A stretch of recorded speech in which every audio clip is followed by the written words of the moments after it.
नमस्कार दोस्तों, आप सभी का बहुत बहुत स्वागत है मेरे इस यूट्यूब चैनल पर। एमए इंग्लिश के बारे में आज हम लोग डिस्कस करने वाले हैं। तो एमए इंग्लिश आखिर में होता क्या है, साथ ही साथ इसका पूरा डिस्कशन आज हम लोग इस वीडियो में करने वाले हैं। तो आप लोग बने रहिए चैनल के साथ। तो आज के इस वीडियो में हम लोगों का मेन टॉपिक जो रहेगा वो आपका एमए इंग्लिश क्या होता है, मिनिमम क्वालिफिकेशंस क्या होती हैं इसकी, कोर्स के डिटेल्स के बारे में हम लोग डिस्कस करेंगे, सिलेबस डिस्कस करेंगे, एग्ज़ाम का पैटर्न किस तरीके से होता है वो डिस्कस करेंगे। और ये कोर्स आप अगर कंप्लीट करते हैं तो उस कोर्स को कंप्लीट करने के बाद आपको आगे फ्यूचर में कौन कौन सी जॉब अपॉर्चुनिटीज़ मिलने वाली हैं उनके ऊपर हम लोग अभी डिस्कशन करेंगे।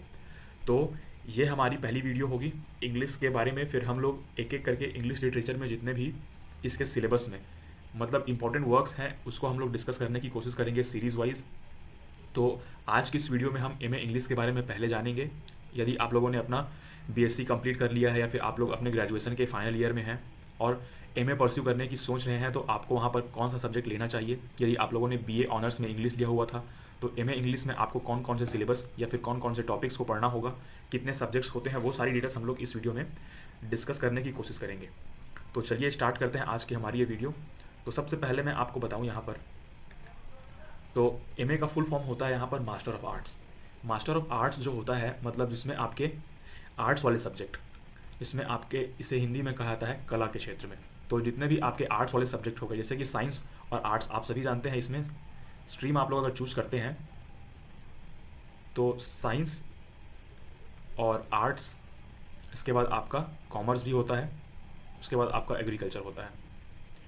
तो ये आपके 4 स्ट्रीम्स बेसिकली होते हैं। जब आप लोग 10th के बाद 12th में आते हैं तो वहाँ पर आपको आर्ट्स या फिर साइंस चूज़ करना होता है। उसी तरीके से जब आप लोग ग्रेजुएशन कंप्लीट करते हैं तब आप लोग वहाँ पर साइंस वाले फील्ड से भी आप लोग आर्ट्स में आ सकते हैं। तो ये चीज़ें मैं आपको बाद में बताऊंगा। सबसे पहला हम लोग देखेंगे यहाँ पर मास्टर ऑफ आर्ट्स के बारे में। इसमें आपका मास्टर ऑफ आर्ट्स में हिस्ट्री, पॉलिटी, जियोग्राफी, आपका पॉलिटिकल साइंस, आपके हिंदी हो गए, आपकी संस्कृत हो गई, ये सारे जितने भी आपके लैंग्वेज हो गए, और इसी के साथ ही साथ आर्ट्स वाले सब्जेक्ट में जितने आप लोगों ने 12th में पढ़ा होगा या फिर 11th 12th में पढ़ा होगा, जितने सब्जेक्ट होते हैं वो सारी चीज़ें आपके मास्टर ऑफ आर्ट्स वाले में सब्जेक्ट्स में आती हैं। तो आज का हमारा बेसिक जो होगा वो हमारे इंग्लिश टॉपिक के ऊपर होगा। हम लोग इंग्लिश की डिस्कशन करने वाले हैं आज की इस वीडियो में, मास्टर ऑफ आर्ट्स इंग्लिश के बारे में। तो ये हो गया आपका मास्टर ऑफ आर्ट्स, जो कि आपका कोर्स जो होता है वो आपका 2 साल का होता है। 2 साल के होते हैं जिसमें आपके 4 सेमेस्टर या फिर आपके 2 साल के 1-1 साल के कोर्स होते हैं। आजकल का सिस्टम जो है वो सेमेस्टर सिस्टम हो गया है, जिसमें आपकी ये रेगुलर अगर आप लोग करते हैं इस कोर्स को तो आपको 4 सेमेस्टर में एग्ज़ाम दिलाना होगा, या फिर आपका जो एमए का आपका ड्यूरेशन है वो 4 सेमेस्टर में कंप्लीट होगा।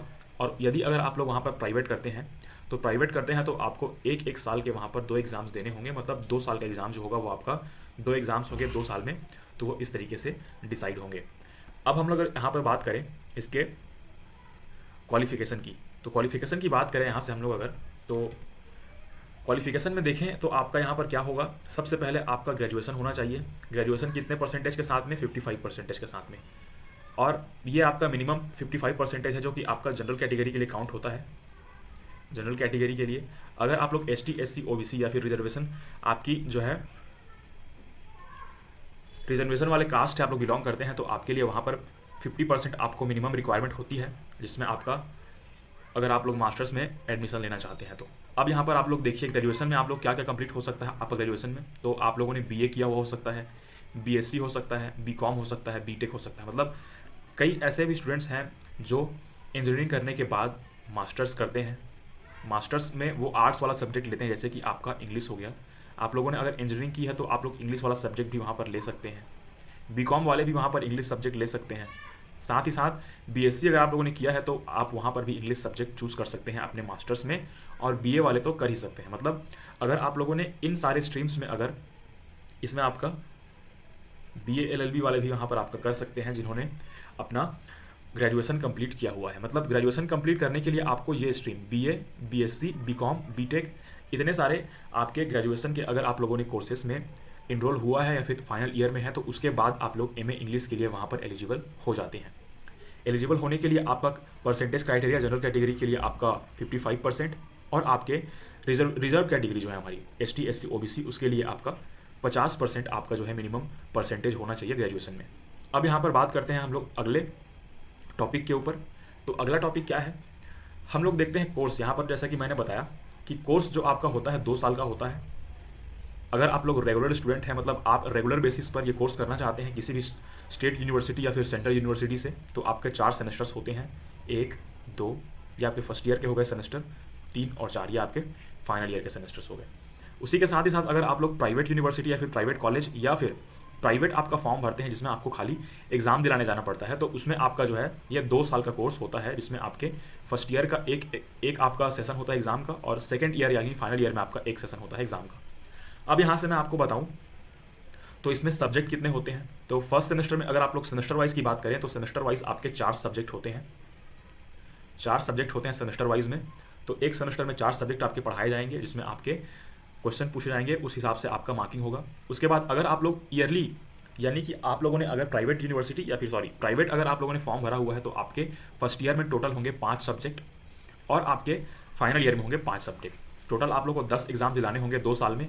वहीं अगर आप लोग सेमेस्टर एग्जाम अगर देते हैं तो उसमें आपका डिटेल में 4 सेमेस्टर में आपके 16 एग्जाम्स आपको देने होंगे। तो ये रहा कोर्स का डिटेल जो हम लोग अभी डिस्कस कर रहे थे एमए इंग्लिश के बारे में। अब हम लोग थोड़ा सा इसमें आगे जाएंगे और अगली वहाँ पर जो हमारी टॉपिक है उसके ऊपर डिस्कशन करेंगे। इसके बाद हम लोग देखते हैं सिलेबस। तो सिलेबस में आपका किस तरीके से होता है। तो फर्स्ट ईयर अगर आप लोग फर्स्ट ईयर में आते हैं तो आपका सिलेबस किस तरीके से रहने वाला है, फिर आपका सेकेंड ईयर में आएंगे तब आपका सिलेबस किस तरीके से होगा। मैं यहाँ पर अभी आपको रेगुलर बेसिस पर जो आप लोग जो मास्टर्स करेंगे, मास्टर ऑफ इंग्लिश, उसके बेसिस पे बताने वाला हूँ। तो पोइट्री, प्रोज, ड्रामा और फिक्सन, ये 4 सब्जेक्ट आपके फर्स्ट ईयर में होते हैं। मतलब ये आपका पेपर फर्स्ट होगा, ये आपका सब्जेक्ट सेकंड, पेपर सेकंड वही, ये आपका पेपर थर्ड, ये आपका पेपर फोर्थ। तो फर्स्ट सेमेस्टर और सेकंड सेमेस्टर में आपको प्रोज, पोइट्री, ड्रामा और फिक्सन ये आपको मिक्स पढ़ाया जाएगा, जिसमें आपको सारे एज के वहाँ पर प्रोज, पोइट्री, ड्रामा और फिक्सन के वर्क्स वहाँ पर आपको देखने को मिलेंगे। आप सभी वहाँ पर वाकिफ़ होंगे। अगर आप लोग वाकिफ़ नहीं हैं तो पोइट्री में बता दूँ, जैसे कि आप लोग हिंदी में कविता कहते हैं।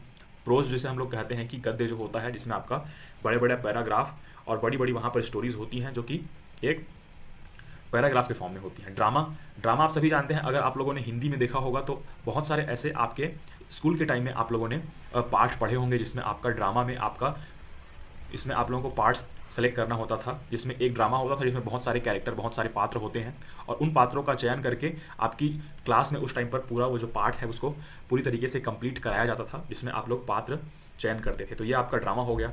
फिक्सन जो हो गया, ये आपका जो होता है फिक्सन और नॉन फिक्सन, ये आपके 2 टाइप्स के होते हैं। इसमें आपका फिक्सन जो होता है, इसमें आपका इमेजिनेशन, मतलब आपका ये है कि कहानी के तौर पर एक वहाँ पर मतलब जो है काल्पनिक चीज़ों को वहाँ पर दिखाया जाएगा, जिसमें आपका फिक्सन वाला पार्ट आपका शामिल होता है, जिसमें आपके पात्र जो होंगे, जो कैरेक्टर्स होंगे, जो स्टोरी होगी वो आपका काल्पनिक होगी। एक आपका जो है मनगढ़ंत कहानी वहाँ पर बनाई जाएगी, जिसके ऊपर थोड़ा सा आपको मॉरल, लास्ट में आपको मॉरल लेसन वहाँ पर दिया जाएगा उस कहानी के थ्रू। नॉन फिक्शन वाले में आपका होता है कि ये आपका रियलिटी, अध्यात्म वाले चीज़ों को वहाँ पर दिखाता है, जिसमें आपको रियलिटी वाली चीज़ें देखने को मिलती हैं। फिलॉसफी वाली चीज़ें आपको नॉन फिक्शन में देखने को मिलेंगी।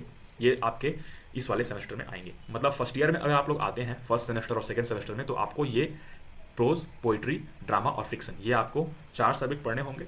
जैसे ही आप आपके सेकेंड ईयर में आएंगे, मतलब आपका जो है थर्ड और फोर्थ सेमेस्टर में आएंगे, तब वहाँ से आपका स्पेसिफिक वहाँ पर आपका जो है सब्जेक्ट चूज होगा, मतलब सब्जेक्ट डिफाइन हो जाएगा, जिसमें आप लोगों को ऑप्शनल वाले सब्जेक्ट भी देखने को मिलेंगे। टोटल 5 सब्जेक्ट होंगे, जिसमें आपको 4 सब्जेक्ट चूज करने होंगे। मतलब 3 तो कॉमन होते हैं, चौथा सब्जेक्ट आपका जो होगा वो आप ऑप्शनल चूज करेंगे। तो वो ये होता है। और इसमें होता यह है कि सिलेबस में आपका जो है ये इंग्लिश लिटरेचर का जो सिलेबस होता है उसमें सारी चीज़ों को मिक्स किया जाता है। ऐसा नहीं है कि बहुत सारी चीज़ें ऐसी होती हैं जिसमें आपका यूनिवर्सिटी मतलब आपका यह है कि जिस यूनिवर्सिटी में आपका जो सिलेबस है वो उसमें सेमेस्टर में आपका जो है ये ऊपर नीचे हो सकता है। मतलब कोई सा आपका जो टॉपिक है वो फर्स्ट सेमेस्टर में आपको देखने को मिलेगा, तो वहीं दूसरी यूनिवर्सिटी में आप लोग अगर जाते हैं तो वही टॉपिक आपको सेकंड सेमेस्टर में देखने को मिलेगा। लेकिन ऐसा ये होता है कि वो अपनी अपनी यूनिवर्सिटी के अकॉर्डिंग उन्होंने वो सिलेबस बनाए रखा होता है, लेकिन सिलेबस जो होता है वो एक ही होता है। मतलब पूरा ये जो सिलेबस है वो आपको 4 सेमेस्टर या फिर 2 साल में पूरी तरीके से कंप्लीट कराया जाता है, जिसमें आपके ये सारे टॉपिक्स आपको देखने को मिलते हैं। तो ये प्रोज, पोइट्री, ड्रामा, फिक्सन के बाद आपका इंडियन लिटरेचर आता है, ब्रिटिश लिटरेचर आता है, उसके बाद अमेरिकन लिटरेचर होता है, वर्ल्ड लिटरेचर होता है, ऑस्ट्रेलियन लिटरेचर होता है, लिटरेरी थ्योरी होती है, लिटरेरी क्रिटिसिज्म होता है, लैंग्वेज इन ट्रांसलेशन होता है, आपका दलित लिटरेचर होता है, जिसे दलित लिटरेचर या फिर डायस्पोरा भी कहते हैं, जेंडर स्टडीज़ होता है, लिंग्विस्टिक्स होते हैं आपके। मतलब ये सारे टॉपिक्स जो हैं, मतलब ये सारे आपके इंग्लिश के जो पार्ट्स हैं इंग्लिश लिटरेचर के, उनको 4 सेमेस्टर में और 2 आपके ईयर में वहाँ पर डिवाइड किया गया होता है। थोड़ा सा मैं आपको डिटेल में यहाँ पर बताऊँ तो अगर आप लोग यहाँ पर जाएंगे, एक सेकेंड, ये अगर आप लोग देखें यहाँ पर, अगर आप लोगों का एग्जाम पैटर्न की यहाँ पर मैं बात करूँ तो थोड़ा डिटेल में हम लोग देखते हैं। तो फर्स्ट सेमेस्टर में अगर आप लोग रहेंगे तो ये आपके रेगुलर स्टूडेंट की बात यहाँ पर की जा रही है। यहाँ फर्स्ट सेमेस्टर में आपके 4 सब्जेक्ट होंगे। 4 सब्जेक्ट, आपका जो एक सब्जेक्ट होगा वो आपके 80 मार्क्स का होगा, और आपके 20 नंबर के जो होंगे वो असाइनमेंट और इंटरनल, मतलब आपको असाइनमेंट लिखने के लिए टॉपिक दिया जाएगा, वो असाइनमेंट आप लोग कंप्लीट करके लाएंगे। इंटरनल एग्जाम होते हैं, उनको आप लोग को दिलाना होता है। तो वो टोटल मिला के आपका एक सब्जेक्ट का मार्क्स कितना बनता है, वो आपका 100 नंबर बनता है, असाइनमेंट इंटरनल को मिला के। उसी तरीके से आपके 4 सब्जेक्ट हो गए फर्स्ट सेमेस्टर में, तो आपके 400 मार्क्स का पहला सेमेस्टर होगा, और इसी के बिहाफ में आपका जो है वहाँ पर परसेंटेज काउंट किया जाएगा। अब यहाँ पर फर्स्ट सेमेस्टर में अगर आप लोगों ने 85% आया हुआ है तो आपका ये आपका पूरे फर्स्ट ईयर का परसेंटेज नहीं होगा, ये आपका होगा कि आपने फर्स्ट सेमेस्टर में 400 में से जितने नंबर लाए हैं वो आपका होगा। इसी तरीके से आपके सेकंड सेमेस्टर में भी 4 सब्जेक्ट होंगे, 80 नंबर के हर सब्जेक्ट होंगे, 20 नंबर का आपका असाइनमेंट और इंटरनल होगा। इसी तरीके से थर्ड सेमेस्टर में और आपका फोर्थ सेमेस्टर में। तो टोटल अगर आप लोग देखेंगे वहाँ पर तो 4 सेमेस्टर में आपके 1600 मार्क्स इस तरीके से हो जाते हैं। अब यहाँ पर जब आपका रिजल्ट बनेगा एमए का, तो आपकी जब वहाँ पर एमए का रिजल्ट बनेगा तो फोर्थ सेमेस्टर का जब रिजल्ट आएगा आपके पास, तो वहाँ पर लिखा गया होगा यहाँ पर टोटल मार्क्स 1600, और ऑब्टेन्ड मार्क्स आप लोगों ने अगर मिला है आपको 1200 मान लीजिए इतना। तो अब यहाँ से आपका पूरा परसेंटेज जो काउंट होगा वो इसी फोर्थ सेमेस्टर के लास्ट में आपका जो रिजल्ट में शो हो रहा होगा कि 1600 मार्क्स में से आपने कितने मार्क्स चारों सेमेस्टर में मिलाकर पाए हैं, वहीं से आपका रिजल्ट, मतलब फाइनल रिजल्ट जो होगा आपका एमए का, वो डिसाइड होगा। तो उस हिसाब से आपकी मार्किंग वहाँ पर कराई जाएगी। अब यहाँ पर देखिए, अगर आप लोग प्राइवेट एग्जाम देते हैं तो प्राइवेट एग्जाम में आपके 5 सब्जेक्ट होते हैं हर साल, मतलब 5 2 साल के 10 एग्जाम आपको देने होंगे। तो 10 एग्जाम मतलब ये आपका 1000 मार्क्स का होता है। तो ईयरली एग्जाम आपका जो होता है वो 1000 मार्क्स का होता है। इसमें आपका परसेंटेज उसी तरीके से काउंट होगा। यहाँ पर आपका टोटल होगा 1000, और आपने दोनों साल 10 एग्जाम देकर कितने टोटल एग्जाम, मतलब आपके मार्क्स आप लोगों ने गेन किए, वो आपके यहाँ पर शो होंगे। तो यहाँ पर 800 मान लीजिए, तो ये आपका 80% हो जाएगा। मतलब परसेंटेज काउंट किस तरीके से होगा वो यहाँ पर आप लोग देख सकते हैं। सेमेस्टर वाला एग्जाम देंगे तो आपको 1600 मार्क्स का एग्जाम होगा टोटल 4 सेमेस्टर में। ईयरली वाला देंगे तो आपको 2 साल का वहाँ पर 10 एग्जाम में 1000 मार्क्स से आपका परसेंटेज काउंट होगा। अब यहाँ पर बात करें क्वालिटी की, तो क्वालिटी की अगर हम लोग बात करते हैं तो अगर आप लोगों को क्वालिटी एजुकेशन चाहिए, नॉलेज चाहिए अच्छे तरीके से, कि आपको लिटरेचर का पूरा नॉलेज हो, बेसिक से बेसिक जानकारी आपको अच्छे तरीके से मिले, तो मैं आप सभी को रिकमेंड करूंगा कि आप सेमेस्टर पैटर्न पर, मतलब रेगुलर आप लोग वहाँ पर एनरोल करिए। अगर आप लोग फ्यूचर में कुछ अच्छा करना चाहते हैं इंग्लिश लिटरेचर को लेकर, अगर आप लोग वहाँ पर यूनिवर्सिटीज़ या फिर कॉलेज में प्रोफेसर बनना चाहते हैं, स्कूल में लेक्चरर बनना चाहते हैं, या आप कंटेंट राइटर बनना चाहते हैं, या आपको स्टोरी राइटर, स्टोरी टेलर बनना चाहते हैं, तो आपको यहाँ पर क्या करना है, आपको रेगुलर कोर्स में वहाँ पर इनरोल करना है।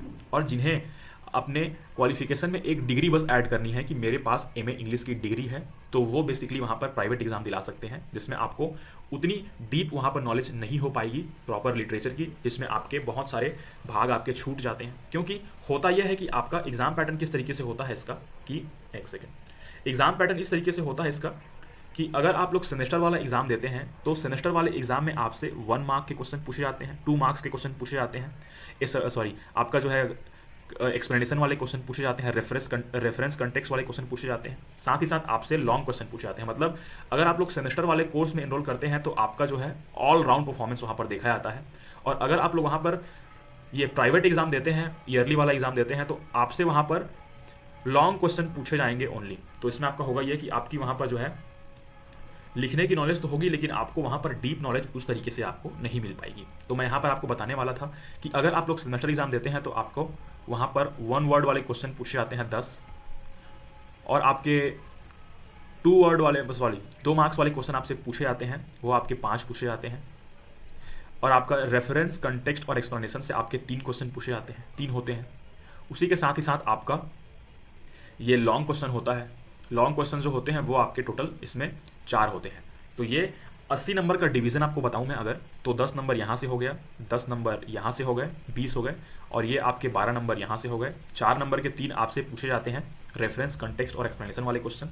लॉन्ग क्वेश्चन 4 पूछे जाते हैं, जो कि आपका एक क्वेश्चन 12 मार्क्स का होता है। तो टोटल अगर आप लोग देखें तो यहाँ पर ये 48, उसी के साथ ही साथ 10, 10 और ये 12, तो आप लोग देख सकते हैं 48 और 12 यहाँ पर आपका 60, ये 70, 80। तो ये 80 नंबर के आपके जो हैं 80 मार्क्स के क्वेश्चन आपके यहाँ से बनते हैं, जिसमें आपका ऑल राउंड, जैसे कि आपका 1 वर्ड में आपको पूरी तरीके से वो प्रॉपर नॉलेज होनी चाहिए उस टॉपिक के बारे में। उसी के साथ ही साथ डेफिनेशन आपको पता होना चाहिए, एक्सप्लेन किस तरीके से करते हैं वो सारी चीज़ आपको पता होनी चाहिए। उसके बाद आपका लॉन्ग क्वेश्चन किस तरीके से लिखा जाता है वो आपको पूरी तरीके से पता होना चाहिए। तो ये आपका सेमेस्टर पैटर्न पर आप अगर कोर्स करते हैं तो आपको ये बेनिफिट होगा कि आपको वो है पूरी डिटेल वहाँ पर प्रोवाइड कराई जाएगी। स्टार्टिंग से लेके आपका जो है बेसिक से लेके आपको एडवांस लेवल तक का लिटरेचर पढ़ाया जाएगा। लिटरेरी डिवाइसेस कौन कौन से होते हैं, टर्म्स कौन कौन से होते हैं, वो सारी चीज़ें आपको कराई जाएंगी। तो वो ये आपका एग्जाम पैटर्न पर डिस्कस हो गया। अब हम देखेंगे अगले पॉइंट की ओर। अगला पॉइंट हमारा क्या कहता है, वो ये कहता है आपका जॉब अपॉर्चुनिटीज़।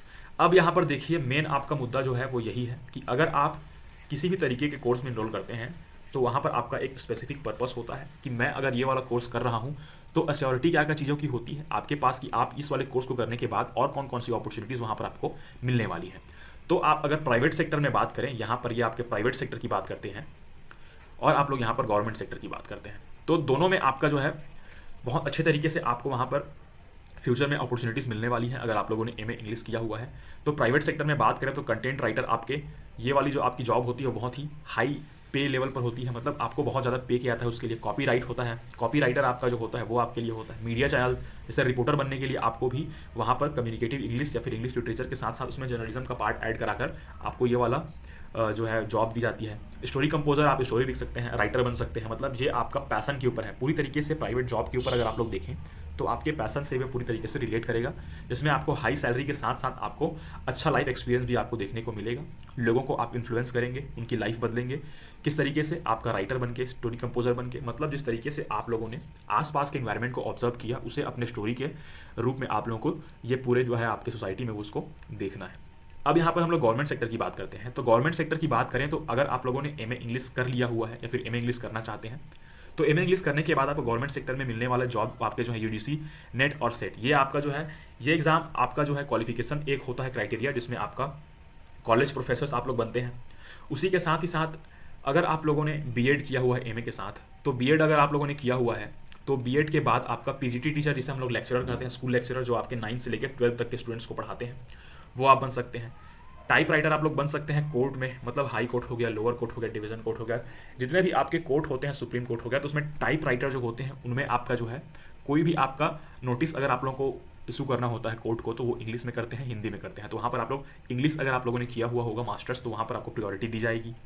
ट्रांसलेटर के पोस्ट पर भी आपका जो होता है ये जो आपके ट्रांसलेटर वाले पोस्ट होते हैं वो वाले पोस्ट में भी आपको वहाँ पर बहुत ही अच्छा वहाँ पर बेनिफिट मिलेगा। तो ये हो गया जॉब अपॉर्चुनिटीज़। तो इस तरीके से आज हमने देखा कि किस तरीके से एमए इंग्लिश करने के बाद आपको कौन कौन से फ़ायदे होने वाले हैं, इसका सिलेबस किस तरीके से होता है, साथ ही साथ आप लोगों ने देखा कि किस तरीके से इसका जो है ड्यूरेशन होता है, पैटर्न होता है एग्ज़ाम का पैटर्न, और इसकी जो है मार्किंग किस तरीके से होती है। तो आगे इस वीडियो में हम डिस्कस करेंगे एमए इंग्लिश के पूरे सिलेबस को। सिलेबस के अंदर इंपॉर्टेंट वर्क्स कौन कौन सी हैं उनकी समरी को डिस्कस करेंगे। समरी को डिस्कस करने के साथ हम लोग डिस्कस करेंगे एग्जाम पॉइंट ऑफ व्यू से आपका एग्जाम में किस तरीके से आपको आंसर राइटिंग करनी है।